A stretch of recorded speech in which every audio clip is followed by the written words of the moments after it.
Lorsqu'une personne manque de cette dimension poétique, qui est la louange, la gratitude, la musique,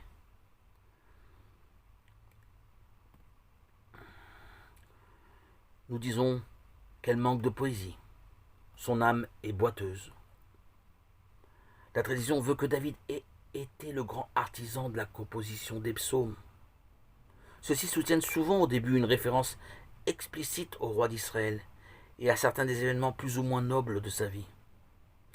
David a un rêve, celui d'être un bon pasteur. Quelquefois il parviendra à être à la hauteur de cette tâche, d'autres fois non.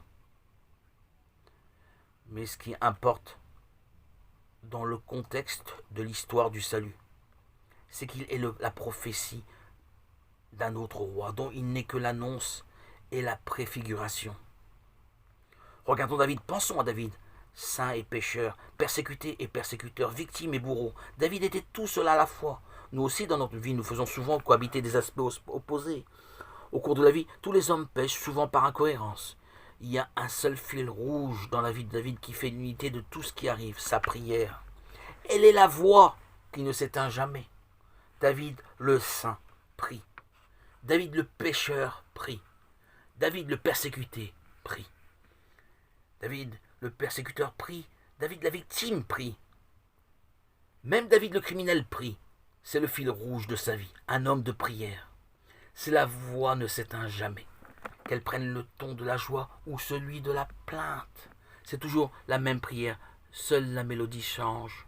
Ce faisant, David nous enseigne à tous de faire entrer dans notre dialogue avec Dieu la joie, comme la faute, l'amour, comme la souffrance, l'amitié, comme la maladie.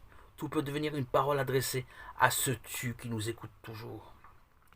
David, qui a connu la solitude, n'a en réalité jamais été seul. Au fond, c'est cela la puissance de la prière pour tous ceux qui lui font une place dans leur vie. La prière donne de la noblesse, et David est noble parce qu'il prie. Mais quand c'est un criminel qui prie, il se répand. Il retrouve sa noblesse grâce à la prière. La prière nous ennoblit. Elle nous permet d'entretenir la relation avec Dieu, qui est le vrai compagnon de route de l'homme au milieu des mille aléas de la vie, bons ou mauvais. La prière doit toujours être présente. Merci Seigneur. J'ai peur Seigneur. Aide-moi Seigneur. Pardonne-moi Seigneur. La confiance de David est si grande que lorsqu'il est persécuté et qu'il doit fuir, il ne laisse personne le défendre. Si mon Dieu m'humilie ainsi, il sait pourquoi. Car la noblesse de la prière nous laisse entrer dans les mains de Dieu.